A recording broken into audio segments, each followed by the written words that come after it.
vamos a dar inicio, por favor, a la sesión del día de hoy. Adelante, chicos. Todo suyo a la clase. Hola, buenos días, ¿me escucho? Perfectamente. Ok, bueno, nosotros somos el equipo 2. Nosotros vamos a dar el tema de faringe y está conformado por mi compañero Fragoso Martínez Eduardo Enrique, por su servidor González Mata David Omar y por Sánchez Cruz Sara. La que sigue, por favor.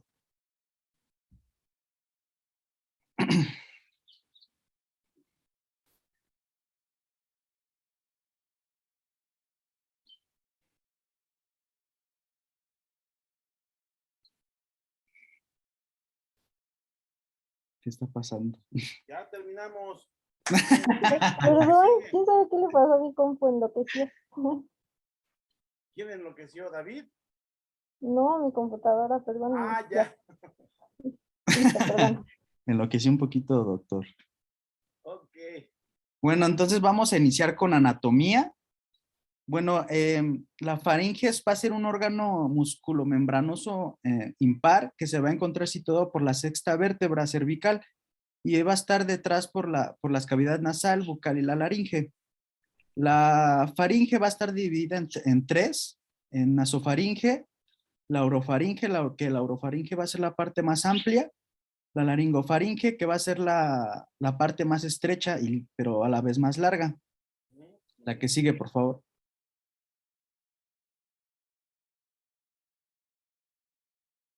Bueno, la faringe es la segunda porción del tubo digestivo y este va a permanecer en el tubo digestivo alto.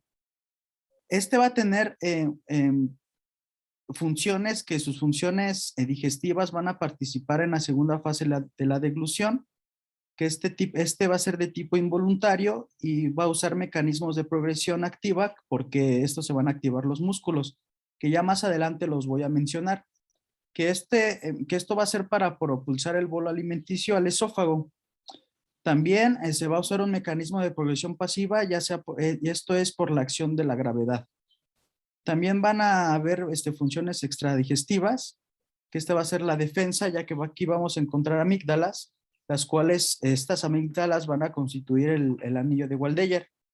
También va a participar en la caja de resonancia y en la respiración, ya que también en la faringe va a participar en el sistema respiratorio y también aquí en el sistema digestivo. Su ubicación va a estar ubicada en la región cervical, en la parte media. La que sigue, por favor.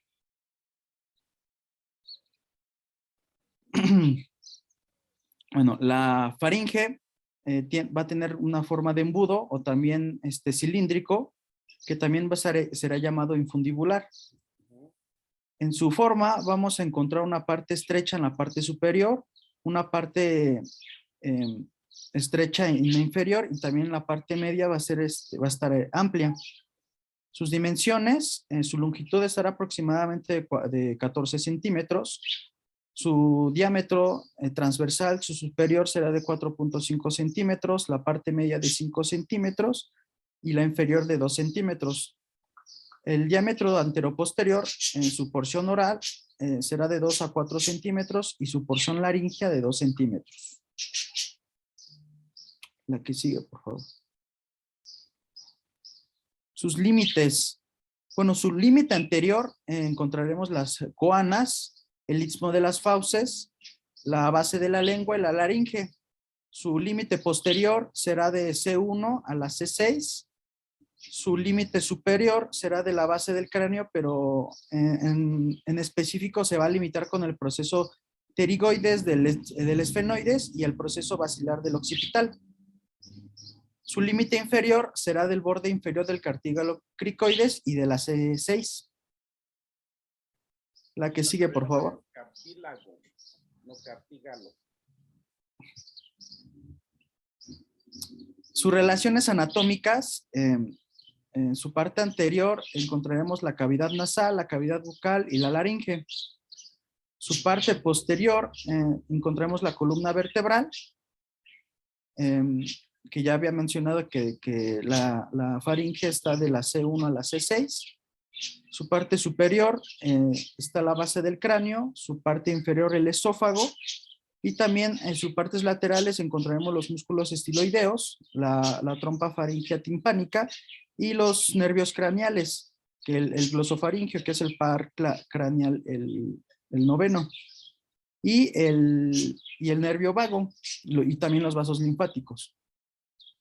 La que sigue, por favor. Bueno, ahora les hablaré sobre la primera porción de la faringe, que es la nasofaringe, que la nasofaringe va a medir aproximadamente 2 centímetros de ancho, y que sus caras, la parte anterior encontraremos las cuanas, la parte superior el fornix faringio, la parte posterior el C1 y la parte lateral el orificio faríngeo de la trompa auditiva. La que sigue, por favor. La orofaringe va a medir aproximadamente 5 centímetros de ancho, ya como había mencionado que la orofaringe va a ser la parte más amplia de la faringe, y esta va a medir aproximadamente de 5 centímetros de ancho. Su parte anterior encontraremos el istmo de las fauces y la raíz de la lengua, la pared posterior, la segunda y tercera vértebra, la pared lateral, los arcos palatofaringios y los canales laringofaringios, la pared superior, la cara superior del velo del paladar, y la parte inferior, que la epiglotis. La que sigue, por favor.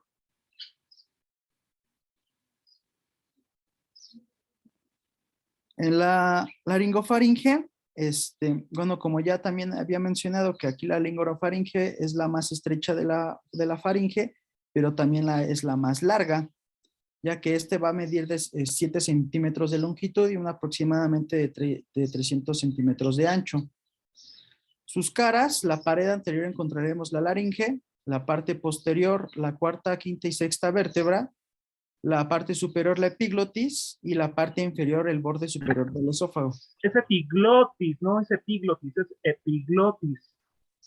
¿Vale? Epiglotis. Okay. Pronuncia bien, por favor.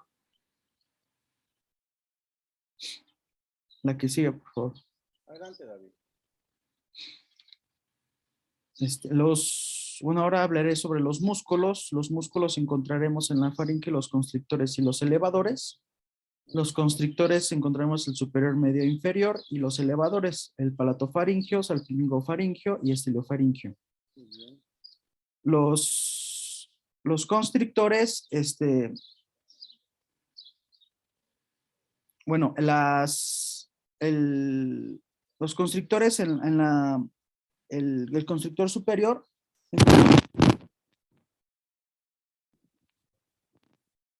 David, te dejaste de escuchar.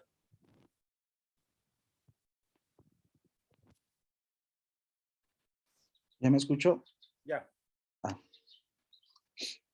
Bueno, el músculo constrictor superior, su origen va a estar en el gancho del proceso de tiroides, en el rafe pterigomandibular y en el extremo posterior de la línea, en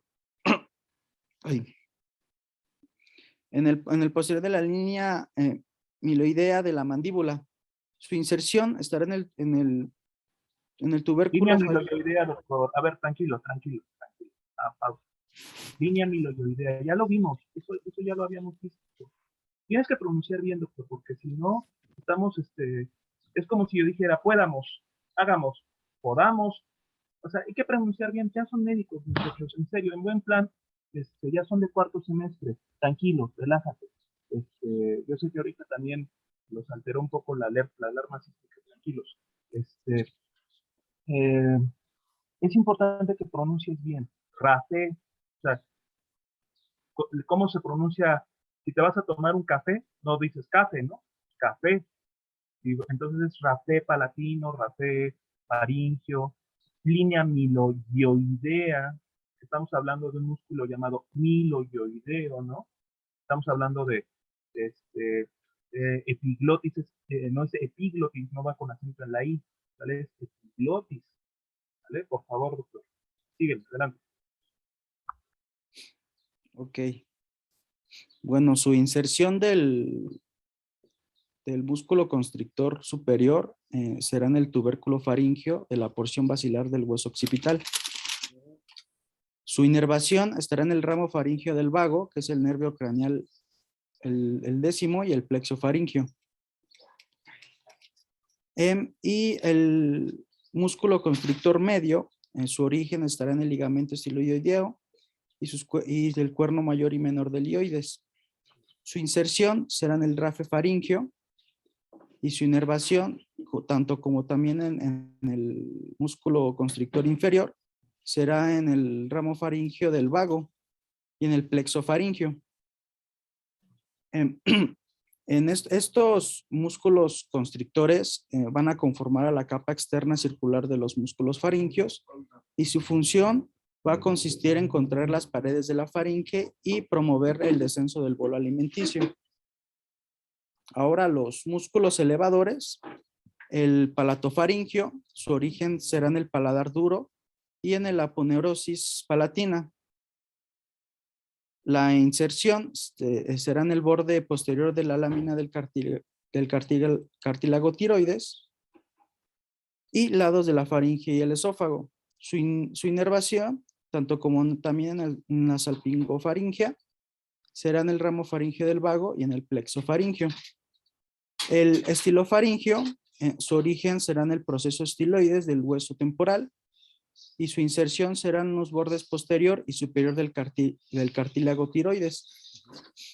Su inervación será en el nervio glosofaringio. Estos músculos elevadores van a conformar a los músculos internos longitudinales y su función será que estos músculos se van a elevar a la faringe, y a la laringe durante la deglución y también en el habla. La que sigue, por favor. Ahora sus medios de fijación. Encontramos la fascia faríngea, que va a ser un tejido conectivo que va a reforzar la pared faríngea y se va a dividir en dos, en fascia bucofaríngea y en fascia faringobasilar. La fascia bucofaríngea tendrá una cara interna del músculo bucinador y va a estar en forma dorsal hasta la cara faríngea del músculo constrictor superior de la faringe. La fascia faringobasilar será entre la mucosa y la capa muscular y estará en la cara inferior del hueso occipital y hasta la pared posterior de la faringe. La que sigue, por favor.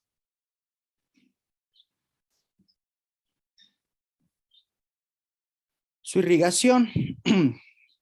La irrigación va a estar, se va a originar en la arteria carótida externa y en la irrigación principal va a estar dada por la arteria faríngea ascendente. También van a existir arterias accesorias que van a ayudar a irrigar la arteria faríngea, que son la arteria maxilar, la arteria tiroidea y la arteria tiroidea superior y la arteria facial. La que sigue, por favor. El drenaje venoso, el drenaje, habrá venas que van a nacer de la mucosa de la faringe y que van a desarrollar un plexo submucoso. La vena faringe ascendente, esta es la que va a drenar a la vena yugular interna. La que sigue, por favor. El drenaje linfático. Bueno, va a estar dada por los linfáticos retrofaringios y se van a unir con los linfáticos nasales, bucales, laringios y esofágicos. Estos van a desenfocar en los ganglios yugulares superiores y medios. La que sigue, por favor. Su inervación. La inervación tendremos la motora y la sensitiva. La motora, va a estar dada principalmente por el nervio vago y dará inervación a la musculatura de la faringe, con excepción del músculo estirofaringio, porque estará inervado por el glosofaringio. La sensitiva, va a estar dada principalmente por el noveno par craneal, que es el glosofaringio, y van a existir otros pares craneales para la inervación sensitiva, como el nervio trigémino, que va a tener funciones sensitivas en la nasofaringe, el nervio vago, y que va a tener función en la laringofaringe. La que sigue, por favor. Hasta aquí dudas, chicos, preguntas, aclaraciones con respecto a anatomía. Es una situación bastante simple, como ustedes pueden ver, por eso les dije, son órganos que fácilmente podemos avanzar con rapidez, porque pues realmente son segmentos que les estudiamos muy poco. En primer lugar decimos, nuestra faringe es el segundo segmento del tubo digestivo, es un órgano que es considerado como aerodigestivo porque funciona para dos sistemas, tanto para el sistema digestivo, que en este caso es el que nos interesa. Habla mamá. Sí, perdón. Ah, no, perdón. Sí, y para el sistema respiratorio, que es un órgano de paso que nos sirve también para estar calentando el aire que está ingresando a los pulmones, ¿verdad? Entonces, tenemos que va a funcionar para dos sistemas. Como nos decía David, pues este órgano, este segundo segmento del tubo digestivo, es una estructura cilíndrica imperfecta, que tiene estrechamientos, que tiene dilataciones, que tiene orificios, ¿sí? Que por esta connotación que tiene, pues obviamente decimos que tiene forma de doble embudo o infundibular, infundibuliforme, como lo hayan encontrado ustedes en sus libros, ¿sí? Y que se va a extender desde la base del cráneo, desde la apófisis basilar del occipital hasta el borde inferior de C6, ¿sí? Va a medir en longitud aproximadamente 15 centímetros, ¿sí? Aunque vamos a ver que fisiológicamente en ocasiones se va a cortar de 2 a 3 centímetros por la situación fisiológica que se está viviendo, por el ascenso de la laringe, que eso nos va a hacer que se acorte el órgano y que se ensanche su porción media. Bien, además de esto, nosotros sabemos que se le miden diferentes diámetros, un diámetro superior que va a ser aproximadamente 2 centímetros, 2 a 3 centímetros, un diámetro inferior que va a ser de 2 centímetros, y un diámetro medio, que es el más amplio, ¿verdad? El que vamos a encontrar nosotros que va a tener mayor amplitud. Este diámetro va a ser aproximadamente de 5 centímetros. ¿Qué otra cosa decimos? Pues que es un órgano enteramente ubicado en la región cervical, ¿sí? Aunque pareciera ser que está en cabeza y cuello, pero no, es un órgano cervical, y tan así que guarda una relación muy estrecha en su proyección con la columna vertebral, ¿verdad? ¿Sí? Vemos nosotros que se va a estar proyectando por detrás vamos a tener a la vértebra C1 o Atlas, ¿sí? A la C2, C3, C4, C5 y hasta la C6. Algunos autores dicen que hasta el borde superior de C7. La verdad es que nosotros lo manejamos hasta el borde inferior de C6. ¿De acuerdo? Decíamos nosotros que es un tubo imperfecto por estos ensanchamientos, por estos estrechamientos que presenta, y que además también presenta orificios. Vamos a ver nosotros 7 orificios que vamos a encontrar. El primero de ellos lo encontramos hacia el frente, como nos lo marca aquí el esquema del lado derecho. Vemos nosotros que está cómo se abren las cuanas, que nos está comunicando a la región nasal con la faringe. También vemos lateralmente, en la pared lateral vemos el orificio de la trompa auditiva, y por el frente también vamos a ver que hay comunicación entre la cavidad oral con la porción de la faringe, y vamos a tener el orificio orofaringeo. Ahí ya llevamos nosotros 5 orificios, nos faltan 2 orificios que van a presentar la faringe. El sexto orificio es el que encontramos en la abertura que se ubica aquí en el hálito laringeo, que se abre hacia la tráquea. Entonces ahí tenemos ese sexto orificio que vamos a encontrar nosotros.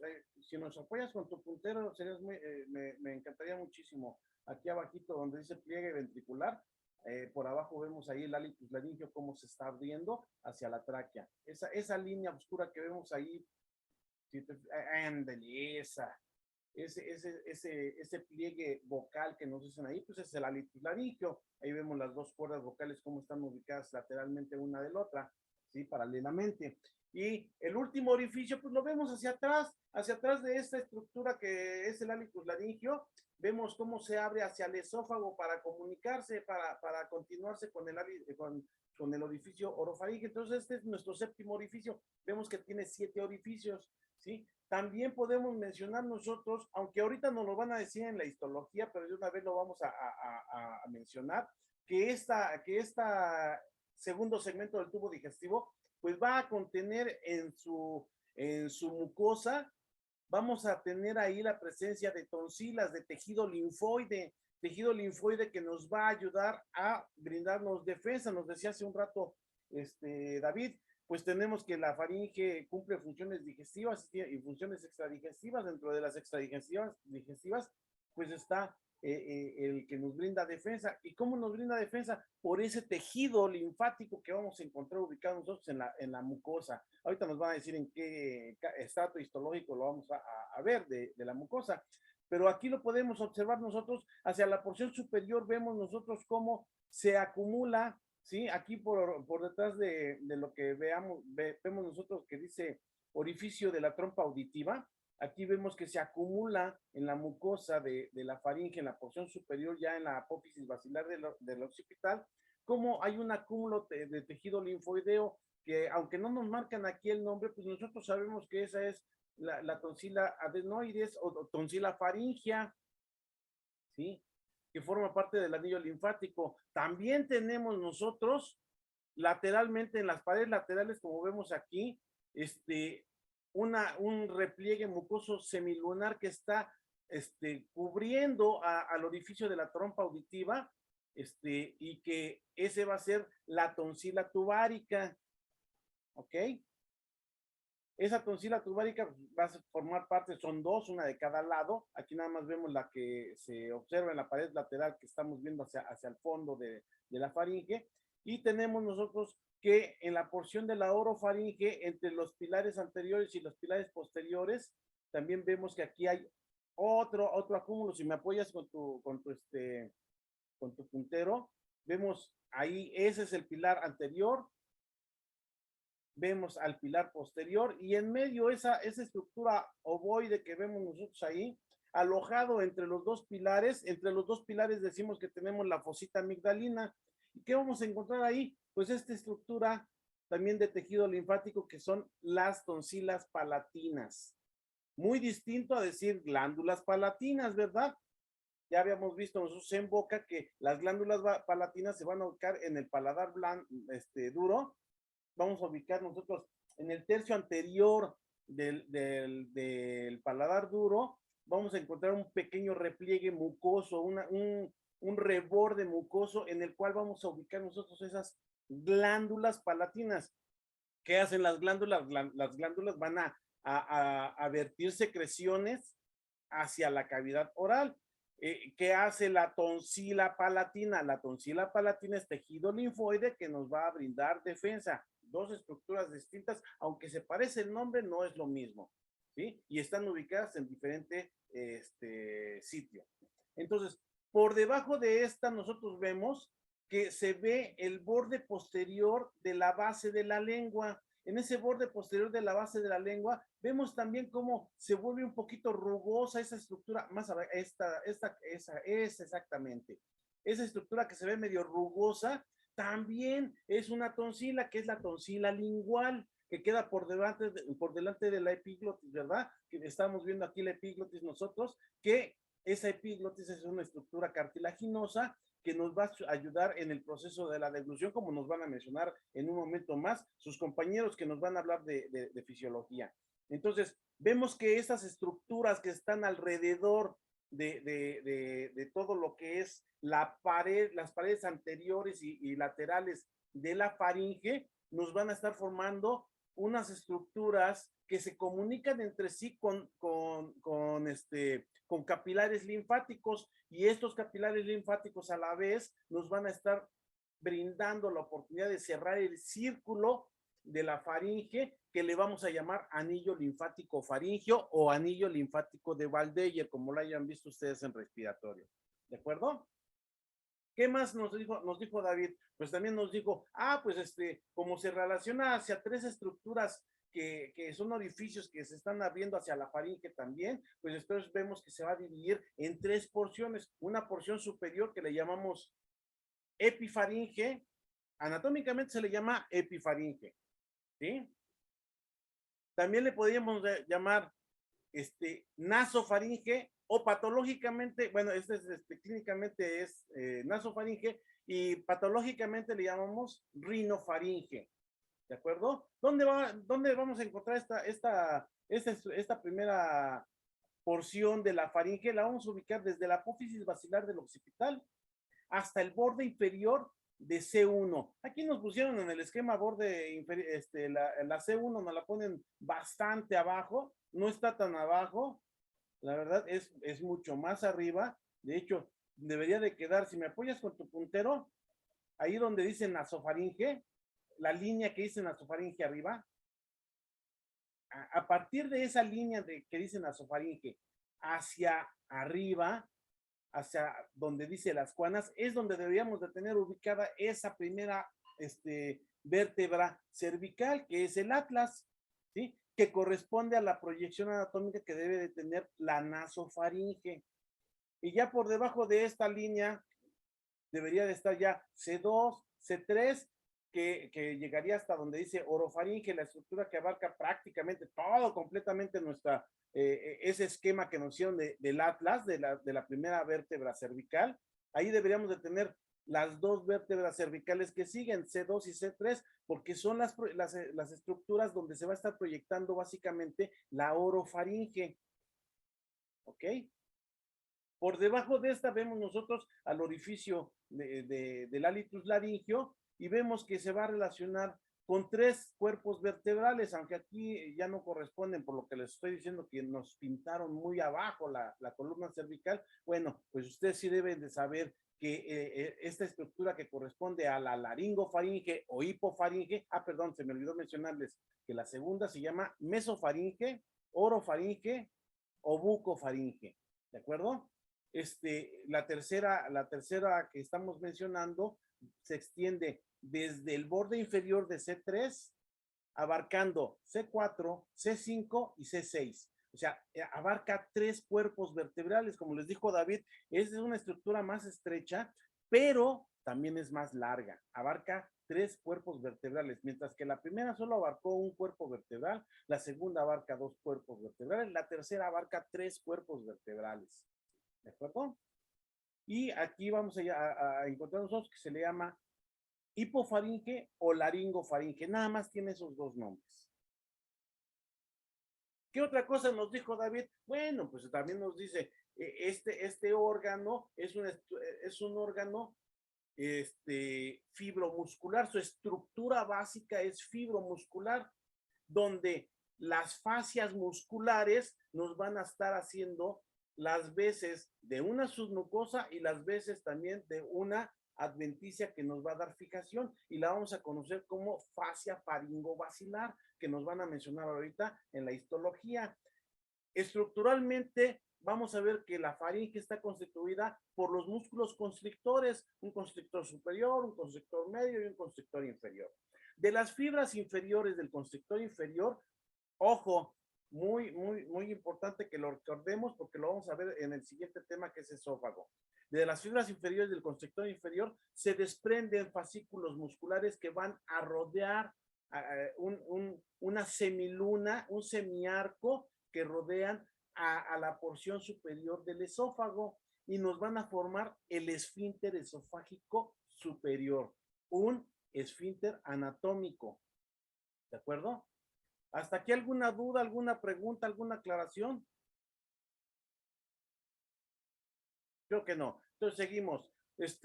Está irrigado, como nos había dicho David. Bueno, tiene una irrigación principal. ¿Quién le da esa irrigación principal? Se le va a estar dando la arteria faringe ascendente, aunque tenemos también participación de algunas otras arterias que nos van a dar irrigación, que van a ser arterias accesorias, como puede ser la misma maxilar, la misma facial, ¿sí? La lingual también nos puede estar proporcionando un aporte accesorio para la irrigación de la faringe, pero la irrigación sanguínea principal está dada por la faringe ascendente. ¿De acuerdo? Los vasos venosos de drenaje van a estar constituidos por los homónimos de las arterias. Estos homónimos de las arterias principalmente van a drenar hacia la vena faringia, que va a vertir su contenido hacia un tronco venoso que vamos a encontrar aquí nosotros, que se llama el tronco venoso tirolingo laringo faringo facial. Sí, parece trabalenguas, pero no es así. Es muy sencillo.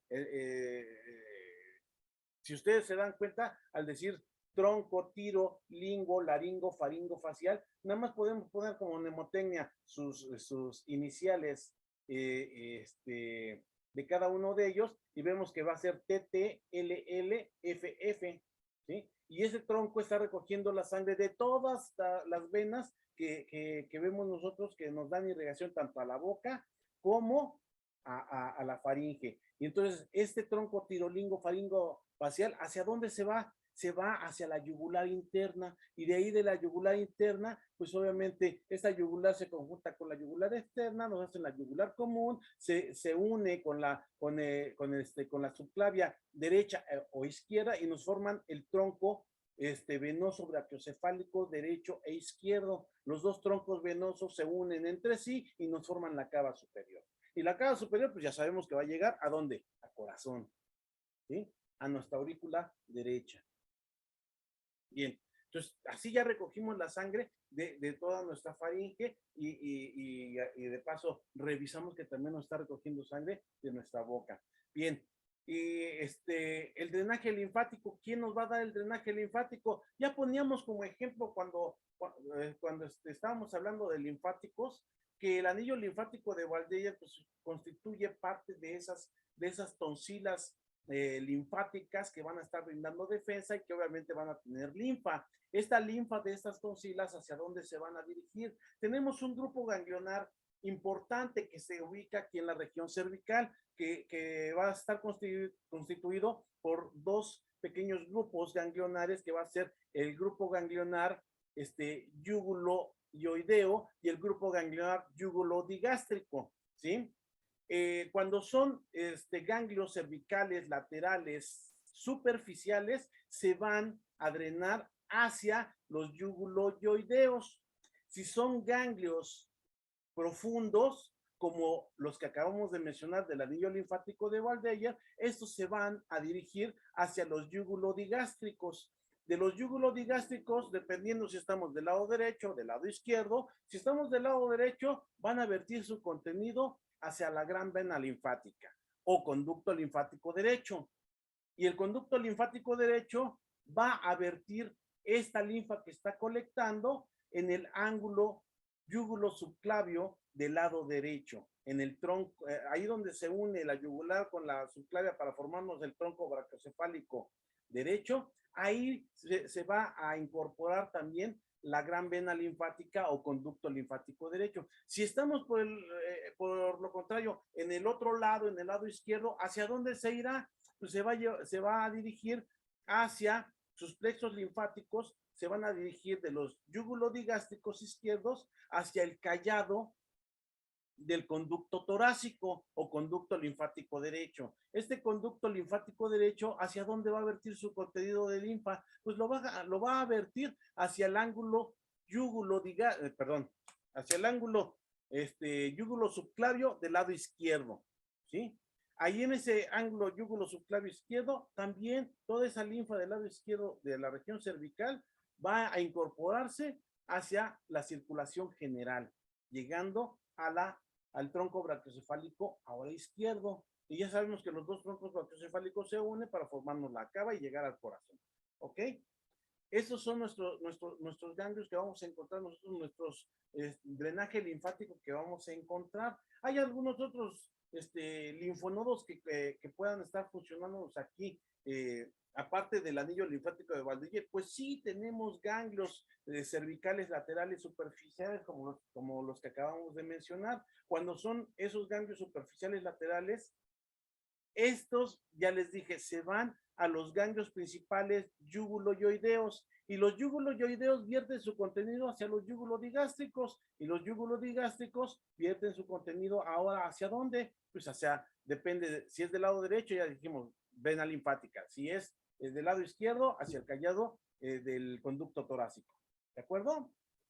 Inervación, nos dijo David, la inervación está dada por quién. Principalmente la inervación motora está dada a través del vago. Tenemos inervación sensitiva, perdón, por el glosofaringio, estas dos estructuras, y participa también en algunas estructuras el nervio trigémino en su componente motor. Ya habíamos visto nosotros que el velo del paladar, los músculos tensores del velo del paladar están inervados por el trigémino, y esta tiene una función motora. Y también aquí lo vamos a ver nosotros que participa parcialmente en la faringe. La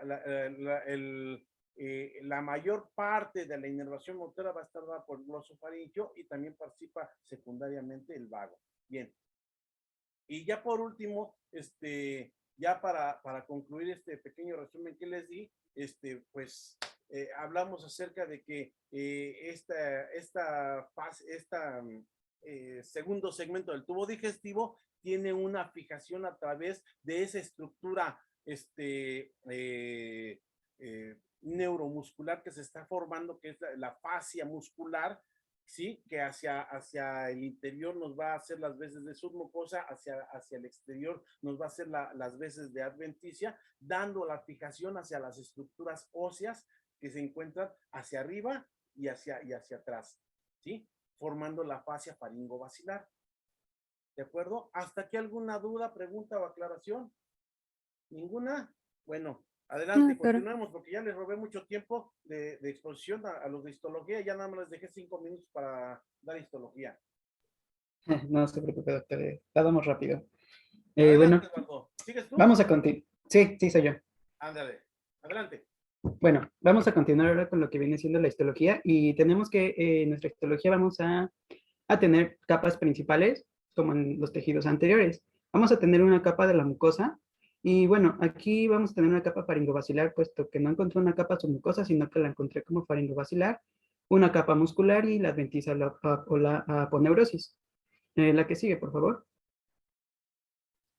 Bueno, vamos a dividir a los segmentos, como ya se mencionó antes, en lo que viene siendo la nasofaringe, orofaringe y laringofaringe. Y dependiendo del segmento también va a ser el epitelio que contenga.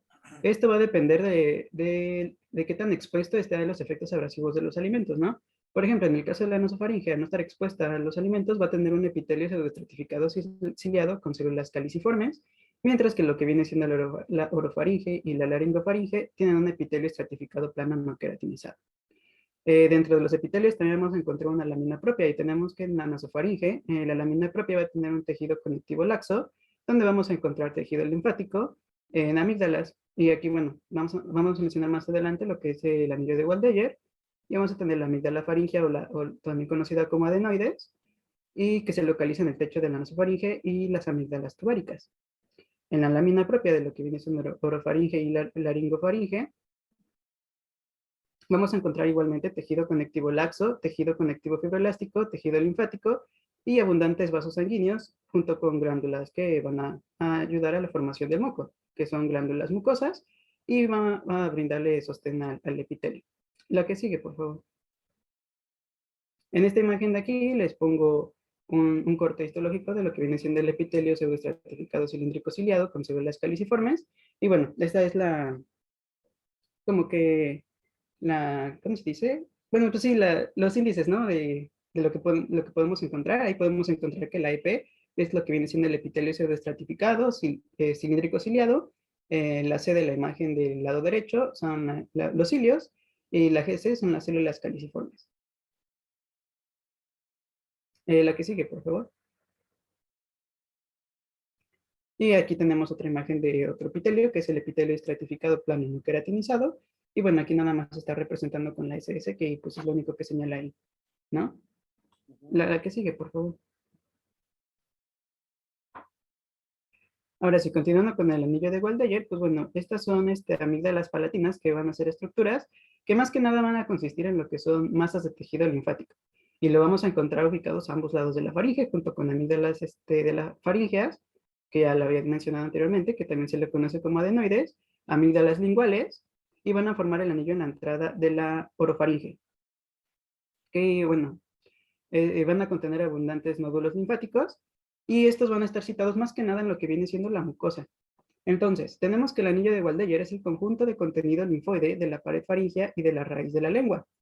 Y este anillo va a pertenecer a lo que viene siendo el sistema, a un sistema inmune y va a ser parte del tejido linfoide asociado a las mucosas o también, en resumen, pues MALT. Y bueno, pero ¿cómo está conformado? Está conformado por dos amígdalas palatinas, que en la imagen de la derecha se puede ver que son las de color amarillo. Y bueno, estas se van a ubicar en el eje mayor perpendicular a una excavación en la fosa amigdalina entre los dos pilares del velo paladar y van a tener un epitelio estratificado plano. Tenemos las amígdalas tubáricas, que se ubican a las paredes laterales de la nasofaringe, la faringea o la adenoides, que esta se localiza en la parte superior de la nasofaringe, en lo que viene siendo el techo de la nasofaringe, y tiene un epitelio pseudoestratificado cilíndrico con cilios y células caliciformes, y la lingual, que esta se ubica en la lámina propia de la raíz de la lengua, y bueno, tiene un epitelio estratificado plano. La que sigue, por favor. Tenemos que en su capa muscular vamos a tener lo que vienen siendo dos grupos de músculos, como ya los mencionaba anteriormente, vienen siendo los elevadores y los constrictores. Dentro de los elevadores tenemos al estilofaringeo, salpingofaringeo, palatofaringeo, y dentro de los constrictores tenemos a los constrictor superior, medio e inferior. En la imagen de la derecha podemos encontrar lo que vienen siendo los constrictores. La primera, la de la izquierda, ajá, esa. Tenemos que los superiores vienen siendo los de color azul, los medios los de color rojo y los inferiores los de color amarillo. La que sigue, por favor. Y bueno, esta es otra imagen igual. Aquí podemos encontrar lo que vienen siendo los músculos. La que sigue. Creo que ya son todas. Sí, entonces le regresas, por favor.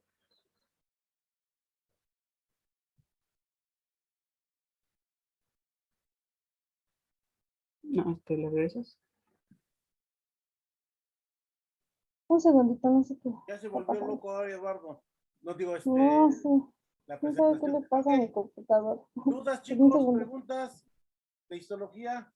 Si se dan cuenta, realmente tenemos, que es muy, muy sencilla nuestra histología de la faringe, por eso les dije, va a ser muy rápido ver faringe. Vemos nosotros que básicamente, si me abres la pantalla, por favor, para utilizar el pizarrón. Si me apoyas con la pantalla, por favor. Y abro yo mi cámara porque también la tengo cerrada. Qué bruto soy. Ya, okay. Ya estamos ahí. Ok. Déjenme borrar esto que utilicé ayer. Entonces, rápidamente, para hablar acerca de lo que van a ser nuestra histología básica de la faringe. Histología de faringe. Nos dice Eduardo, está constituida por una mucosa. A diferencia de la mucosa que revisamos nosotros a nivel general, la mucosa que vimos en la primera unidad, dijimos que esa mucosa tiene 3 estratos histológicos. Aquí la mucosa de la faringe nada más va a presentar 2 estratos, ¿sí? Que va a ser el epitelio y la lámina propia. No tenemos una muscular de la mucosa, aquí no vamos a encontrar muscular de la mucosa. Con respecto a la lámina propia, pues no tenemos mucho que investigarle, es igual como habíamos dicho anteriormente, tejido conjuntivo laxo, que va a contener, algunas veces va a tener glándulas que se forman de la invaginación del epitelio, y en otras ocasiones va a tener nada más lo que van a ser los nódulos o tonsilas linfáticas, del tejido linfático. Y eso sí es importante. Del tejido linfático, pues ya nos dijeron, está constituido, es el que vamos a encontrar aquí, que nos forma el anillo linfático de Waldeyer. Ya les explicó ahorita Eduardo cuál es ese anillo linfático de Waldeyer, y ya lo había mencionado yo anteriormente cuando mencionamos la defensa que nos va a brindar la faringe. Con respecto al epitelio, del epitelio vamos a encontrar nosotros 3 tipos de epitelio. Bueno, vamos a decir que 2. Básicamente 2. Porque la nasofaringe va a contener un epitelio respiratorio. ¿Cómo es el epitelio respiratorio? Ustedes ya lo vieron. Es un epitelio cilíndrico, ciliado, pseudoestratificado. ¿Sí? Entonces la nasofaringe va a tener esa característica que tiene ese tipo de epitelio y que va a contener también células caliciformes formadoras de moco. Entonces, el epitelio de la nasofaringe nosotros vamos a tener que es un epitelio propiamente respiratorio, ¿sí? Cilíndrico, ciliado, pseudoestratificado con células caliciformes. La oro y la laringofaringes van a contener un epitelio de revestimiento. Es un epitelio nada más de protección, un epitelio de paso, ¿sí? Entonces tenemos ese epitelio de revestimiento. ¿Cómo dijimos que era el epitelio de revestimiento? Pues es un epitelio plano, estratificado, no queratinizado. ¿Ok? ¿Hasta aquí alguna duda, alguna pregunta? Muy sencillo, ¿no? No, doctor. Muy sencillo. Entonces, después de esto vemos nosotros, el tejido que seguiría aquí es la submucosa. No tenemos una submucosa como tal. Lo que vamos a encontrar aquí que hacen las veces de la submucosa, yo les dije, va a ser la aponeurosis que está rodeando a los músculos. Nuestra faringe es una estructura que está formada principalmente de músculo y de una estructura fibrosa. Esa estructura fibrosa, ¿quién la va a formar? Pues la va a formar básicamente ese tejido aponeurótico que está rodeando al músculo, ¿sí? Y que le vamos a llamar fascia faringo basilar.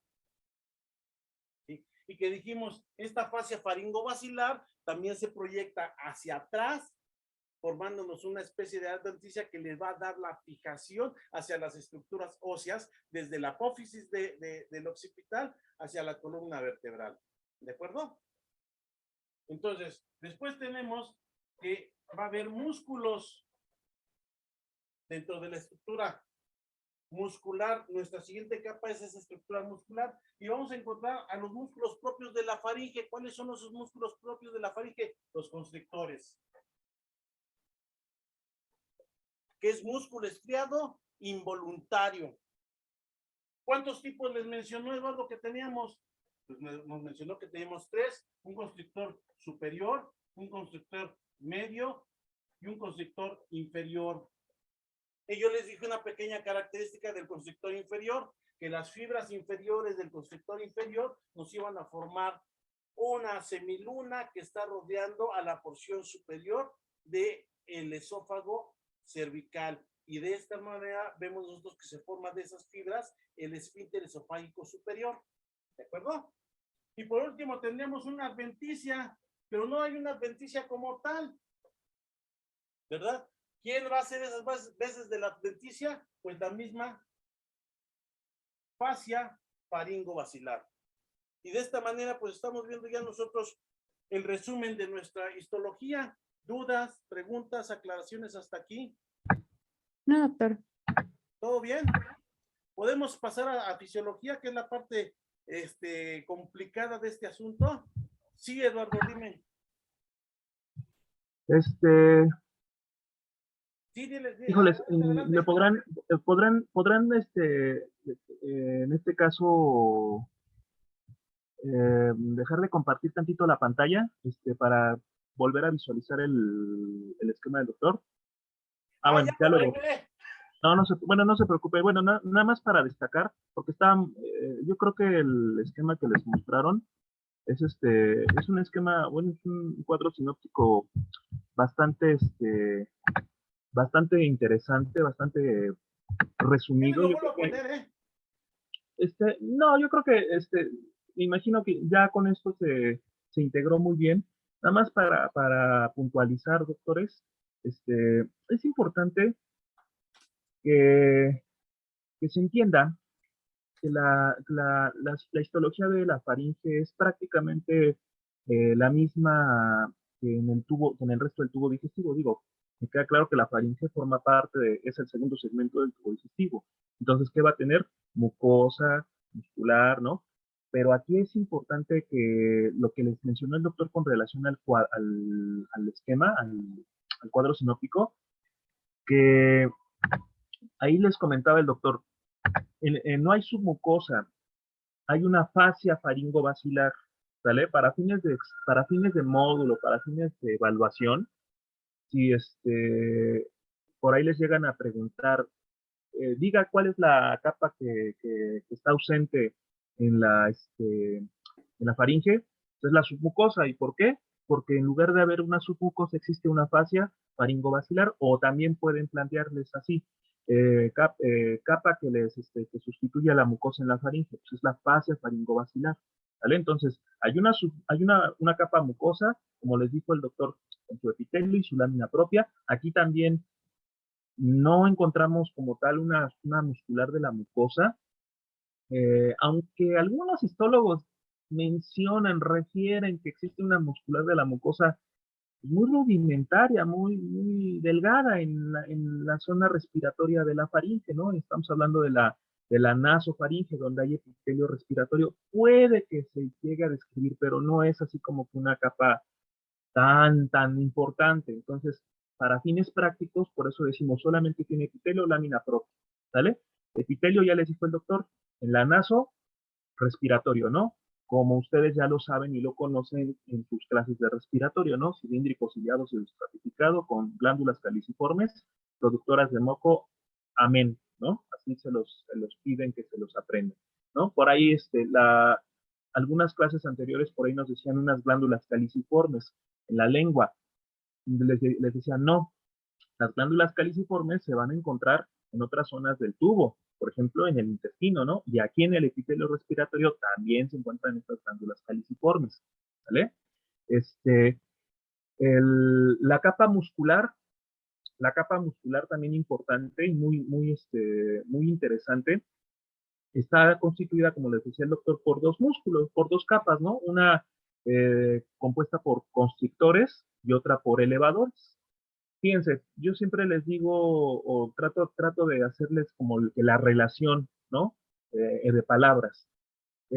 Constrictores empieza con C de circular, y elevadores empieza con de longitudinal externa. Entonces, ¿qué capa será primero y qué capa será después?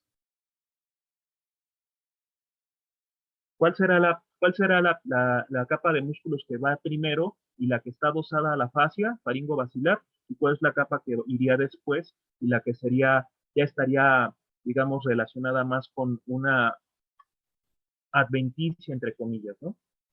Primero es la de los constrictores y luego la de los elevadores. Exactamente, ¿verdad? Entonces, los músculos constrictores van a estar primero, ¿sale? Podríamos decir que es algo así como la circular interna de la faringe, ¿verdad? Pero realmente no se le llama como tal así, sino simplemente es una capa de músculo estriado, involuntario, y constituida por tres grupos de músculos constrictores, el superior, medio, inferior. Y la siguiente capa, que correspondería a la longitudinal externa, aunque no lo es así, pues en este caso correspondería a la capa de músculos elevadores, también llamados dilatadores también, ¿sale? Músculo estriado involuntario, pero cuya función, en lugar de hacer constricción, de disminuir el diámetro de la luz, lo que van a hacer es ampliarlo. Ahorita que vamos fisiología y deglución, vamos a ver cómo trabajan ambos músculos. Recuerden muy bien que la inervación, por ahí en anatomía lo mencionaban, la inervación motora de los músculos constrictores y elevadores está dada por el 10º par craneal, nervio vago, a excepción de uno solo. ¿Qué músculo es? El superior. El superior. ¿Cuál superior? Músculo constrictor superior. ¿Es el único que no está inervado por el vago? No, es el estilofaringeo. El estilofaringeo, muy bien, muy bien. Músculo estilofaringeo, perfecto. Y una vez dinos por qué, Sara. Que ese va a estar inervado por el osofaringeo. Perfecto, muy bien. El estilofaringeo, que es uno de los grupos de músculos elevadores, es el único músculo que no está inervado por el vago. Es el único músculo que va a estar inervado por otro par craneal diferente, en este caso el 9º par craneal o glosofaringeo. ¿Sale? Apúntenlo, pónganlo con rojo, destaquen lo que ustedes quieran en su apunte, pero recuerden, todos los músculos constrictores, superior, medio, inferior, y todos los músculos elevadores que ya nos hicieron, van a estar inervados por el 10º par craneal, el vago, a excepción del estilofaringeo que está inervado por el 9º par craneal o glosofaringeo. No se les olvide. Y una vez, Sara, ya para cerrar y para darle paso a fisiología, ¿por qué razón el estilofaringeo es inervado por el 9º par? Habíamos dicho que tenía que ver con el origen embriológico Exactamente, ¿de dónde deriva el músculo estilofaringeo? de las bolsas faríngeas. Bolsas, Arcos faríngeos, perdón. exactamente, de los arcos faringeos, ¿de cuál de los arcos faringeos? Del tercer arco. Perfecto, del tercer arco, muy bien, ¿vale? Muy bien. Y por lo tanto, los demás músculos son derivados del 4º a 6º arcos faringeos, ¿sale? Todo tiene su origen embrionario, ¿sale? Todo tiene su razón de ser. Muy bien, Sara, tú eres escudería Jaramillo Campos, excelente. Sí me gusta. Adelante. Jacqueline levantó la mano. Jacqueline, ¿qué pasó? Que si podía volver a mencionar la característica del músculo constrictor inferior. La característica, pues lo único que les dije es que de las fibras inferiores se desprenden un fascículo muscular que va a formar una semiluna que rodea la porción superior del esófago y que nos va a constituir el esfínter esofágico superior. Sí, era eso. Gracias. Sí, perdón, haciendo un pequeño agregado con esto para, o sea, algo adicional, es que los músculos constrictores tienen, o bueno, algunos los describen como figura geométrica, algunos dicen, bueno, el músculo constrictor superior tiene una forma cuadrilátera, el músculo constrictor medio tiene una forma triangular, más o menos triangular, y el músculo constrictor inferior tiene una forma trapezoidal, o algunos también lo describen como romboidal, ¿no? Por ahí mi profe que me dio sistema digestivo ya hace algunos ayeres, nos decía que tenía forma de cocolito, bueno, cada quien lo ve como mejor le parezca, ¿no? Romboidal o trapezoidal, ¿no? Ahora, ¿qué es lo interesante de este músculo? El constrictor inferior me refiero, que tiene dos fascículos. Un fascículo que va a adosarse al cartílago tiroides y un fascículo inferior, ¿vale? Este sería un fascículo superior y un fascículo inferior que se va a adosar al cartílago cricoides y este es el que el doctor les comenta, que este fascículo, este fascículo cricofaringeo, fascículo inferior, es el que se entremezcla como el que se adosa, ¿no? Con la capa muscular, con la capa circular interna del esófago y forma el primer estrechamiento esofágico, pero a su vez forma el esfínter esofágico superior, el faringo esofágico, ¿vale? Entonces, bueno, es el fascículo inferior del constrictor inferior. Ahora, ya para cerrar, constrictor superior, medio inferior, entre esos músculos van a existir zonas, espacios libres entre músculo y músculo. A esos espacios les conocemos como hiatos. Hiatos, sí, sería bueno que ustedes en las anatomías o en las histologías leyeran cómo se constituyen los hiatos faríngeos, porque por ahí pasan algunas estructuras importantes, por ahí pasan algunos nervios como el laringe superior, el laringe recurrente, ¿vale? Bueno, fisiología. ¿Nadie más tiene levantada la mano? No. Continuemos con fisiología, por favor.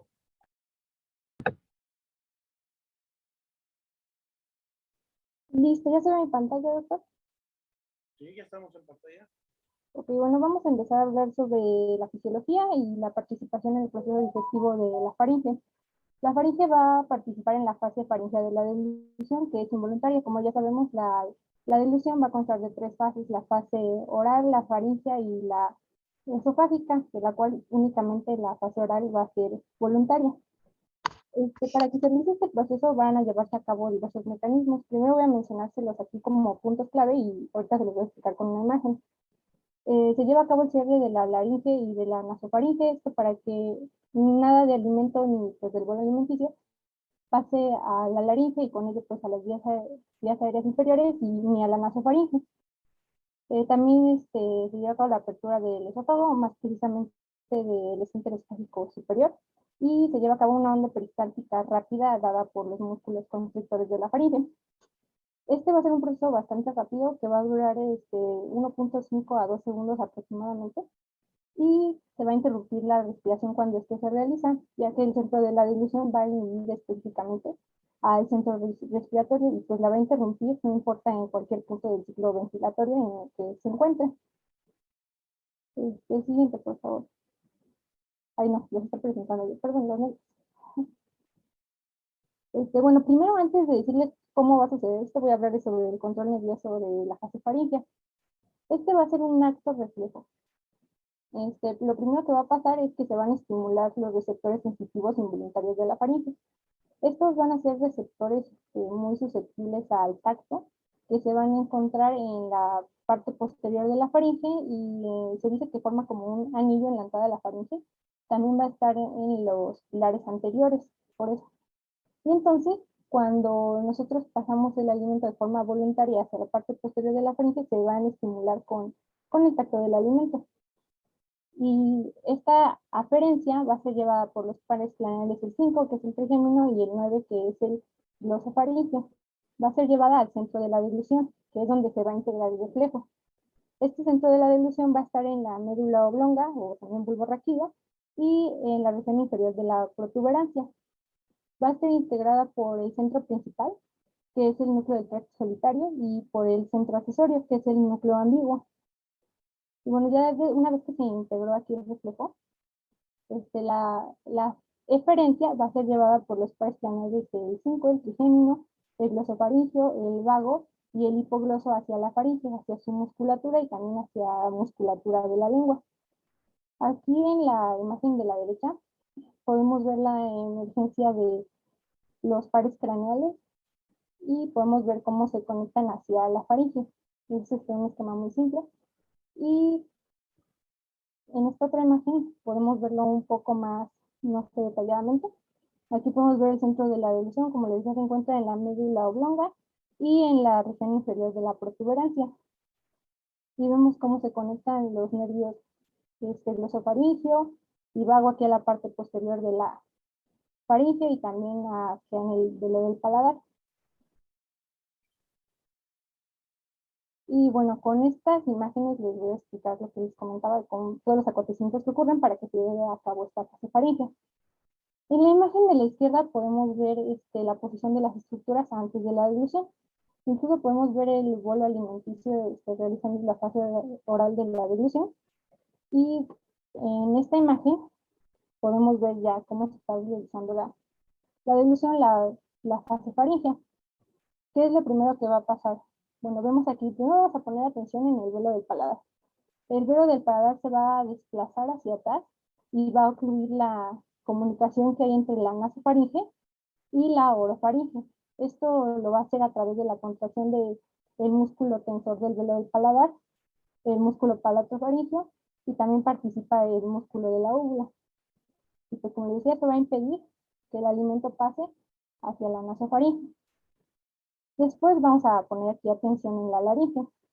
Vemos cómo la laringe se va a desplazar hacia arriba. Esto por acción de los músculos elevadores, como el palatofaringeo, el salpingofaringeo, el espirofaringeo, y también por algunos músculos suprayoideos. Esto es evidente porque hasta podemos ver aquí el yoide, cómo se mueve anterior y superiormente. Y también podemos ver, aquí está la epiglotis, el cartílago epiglótico, cómo se va a desplazar hacia posterior y de forma horizontal, y va a tapar la abertura de la laringe. Esto a través de qué músculos la realiza, pues del músculo epiglótico y del músculo aritenoepiglótico. Y vemos cómo queda fluido para que no pase el alimento, como les decía, hacia la laringe, hacia la vía aérea. Y también, no solamente este cartílago va a ocurrir este paso, también se van a aproximar las cuerdas vocales verdaderas, impidiendo pues doblemente el paso de alimentos hacia este tipo de segmentos. Sí, ¿vamos bien? ¿O voy muy rápido? ¿Ves bien, Sara? Vamos bien. Gracias. Y bueno, ya vimos que aquí la glotis se cierra. Y al mismo tiempo que esto pasa, que se asciende la laringe y que se va a relajar el esfínter faringoesofágico o esofágico superior, y se va a contraer la musculatura faríngea. ¿Esto cómo va a suceder? Primero se va a empezar a contraer la parte superior y va a ir descendiendo esta contracción en forma de una onda que va a ser peristáltica y rápida. Esto que va a hacer, la contracción de estos músculos va a hacer que la luz de la faringe disminuya y vaya propulsando el alimento hacia el esófago. Y bueno, ya cuando llega se va a abrir el esfínter esofágico superior y va a pasar al esófago. Y bueno, entre deglución y deglución este esfínter va a estar cerrado para que no pase aire al esófago. La siguiente, por favor.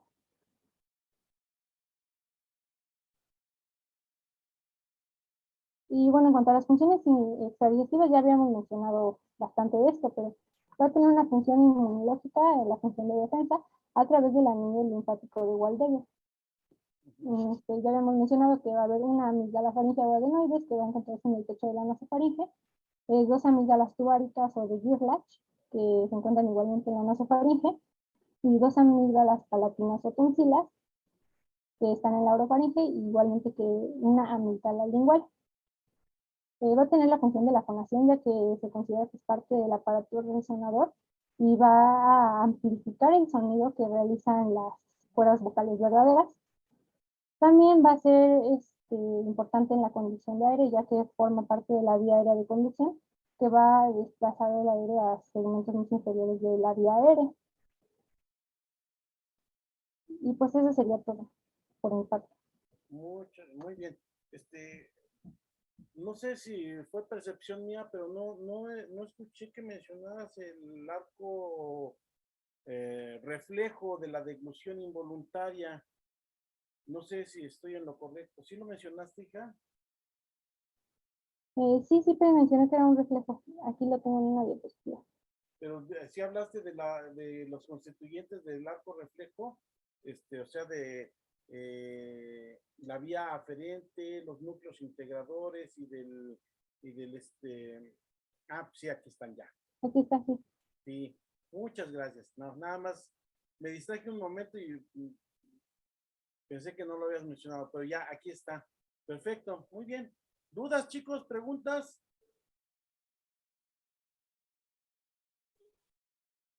¿Jóvenes dudas? ¿No? No, doctor. No, doctor. Bueno, de cualquier forma, ahorita sus compañeros de esófago nos van a concluir también haciendo una integración desde la deglución oral hasta la faringea y la esofágica. Entonces, vamos a dar un pequeño receso de 5 minutos para que estiremos las piernas, tomemos un poquito de agua, un poquito de café y en 5 minutos empezamos nuevamente ahora con la presentación de esófago. ¿Les parece? Sí, doctor, gracias. Doctor.